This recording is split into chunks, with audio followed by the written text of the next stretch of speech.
ご一緒願えますか？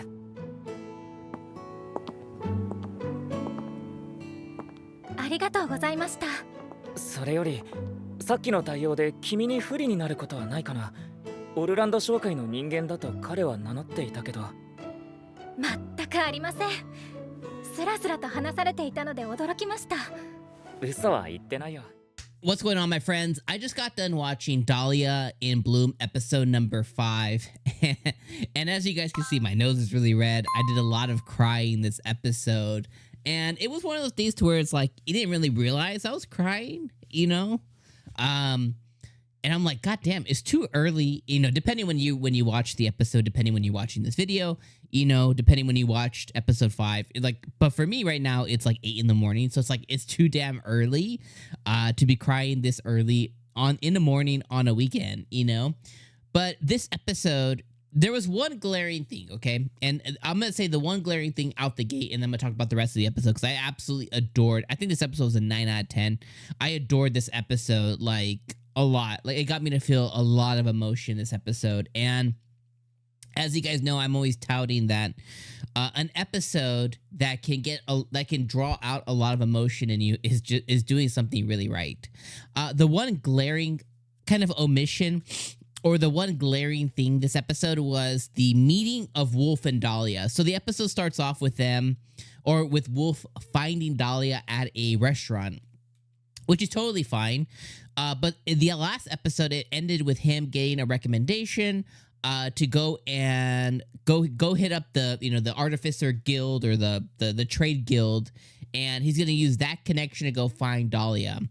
Well, the thing that was missing this episode is we didn't get to see the context between him actually finding her and what led up to him finding her. And on Dahlia's side, we didn't get to see her really be discovered outside of what happened here at the restaurant. So that's kind of the one omission. Is I just feel like I feel like we skipped a whole, like, if I was reading a book or something, or if I was reading the manga, or if I was reading the light novel, I feel like we skipped a chapter of Wolf finding Dahlia, specifically where she is, who she is, all that stuff. Outside of that, though, I'm gonna leave that behind, because I can forgive the show for skipping that and saying, okay, it's more important for us to get to this next thing than it is for you to find out Wolf discovering who Dahlia is. So I'll forgive them for that. So the episode started off with them, finding each other, or Wolf finding Dahlia at the restaurant, and I love how Dahlia didn't. One of my big concerns of the show, with her meeting Wolf, was that she was going to continue to pretend to be a man, or, she was going to make up some lie of like, oh no, that was my brother, or, something stupid like that. Animes like to do that, to where, they, especially when it comes to the girls, like they like to have it to where, they have to continue the ruse for a while. So I was very pleased that the ruse didn't last at all, and that not only did Wolf figure her out instantly, but she also admitted to it instantly. I was like, thank God. And one of the cutest things I thought was, when Wolf basically told her, like, oh, I knew it was you because you have the same scent. You smell the same the day I was there, or the day that we met. And she was like, trying to smell herself and sniff herself. I thought that was really, really funny. I had a good chuckle at that. And I also really loved the conversation that took place at the restaurant between them.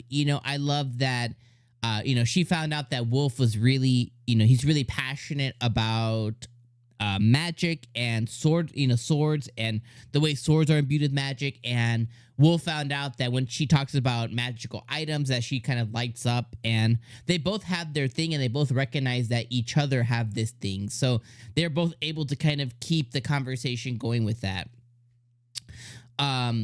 The rest of the things, though, that happened in the episode is, like, her ex-fiance came, her ex-fiance's now wife came and apologized. Wolf saved her from that, and he was able to really put himself out there, and both the mistress, or the lady, and the ex-husband now, or ex-fiance, were both in awe because of what family Wolf is from. So I love that. I was like, yeah, get him, Dahlia, get him, So I love that quite a bit. They ended up moving up over to a different restaurant, and again, the conversation was just, it was pretty fluent, and it was pretty like a really good back and forth conversation. One that I don't think Wolf has had with somebody, you know, to that level, just to be able to easily talk to them about his passions, get to hear about their passions, get to learn more about a person. Ended up with them calling each other by their first names. Ended up with Wolf being really dramatic of like, you know, I'll have a notary, you know, write it in that you can call me by my name, you know, because he's of a different social class. And in this world, there's certain things you abide by, you know, when you have that social separation and stuff. Then they has them set up a second date, and they're gonna go to this magic shop that is really renowned in the royal portion of the city. And I thought that was really cute. And I love how our boy Wolf, you know, he showed up like they were supposed to meet at noon, and he showed up like right in the morning.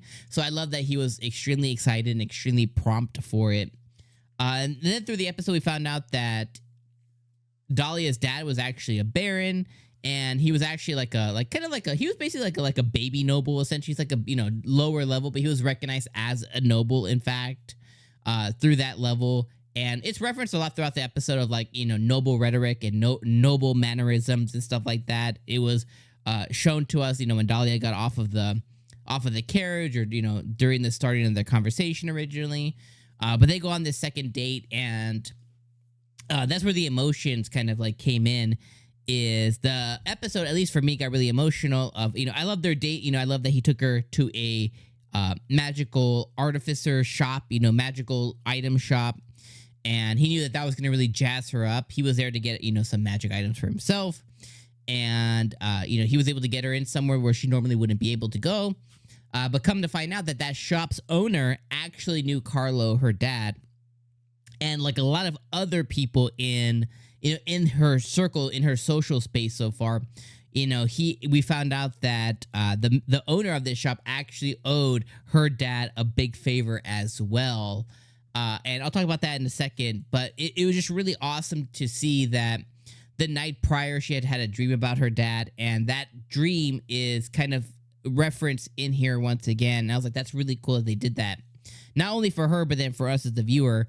But you know, as the episode goes on, you know, her and Carla have a really good day. She's able to talk to the owner of this shop, and then we find out that the favor that he owed her dad was that at some point his wife left him, took all his money, and he was basically like, he had nothing left. And through happenstance, you know, her dad and him were drinking, and he basically got him to make a portable AC, and he gave him the idea of it. And that's what kind of took this man, you know, up to a next level, and able to kind of get his life back and get him to the position that he is now. And he actually met Dahlia earlier in life as well too, when Carlo was, you know, kind of boasting about his daughter, about how he has a cute little, you know, a cute girl in his life too, and it ended up being his daughter, and that kind of changed his trajectory.